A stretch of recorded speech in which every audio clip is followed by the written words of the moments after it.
Məyər Allahın göylərdə və yerdə olan hər şeyi bildiyini görmürsən? 3 nəfərin arasında gedən elə bir xəlvəti söhbət yoxdur ki, onların 4-cüsü, 5 nəfərin də 6-cısı o olmasın. İstər bundan az, istərsə də çox olsunlar. Harada olursa olsunlar, Allah onların yanındadır.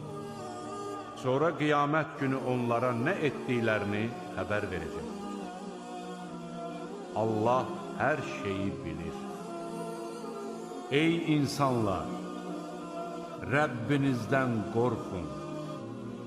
Valideynin övlada, övladın da valideynə heç bir fayda verə bilməyəcəyi gündən çəkinin.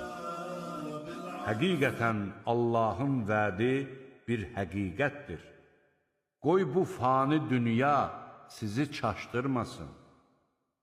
Hiləgər şeytan da sizi Allahın əzabından arxayınlaşdırıb tovlamasın.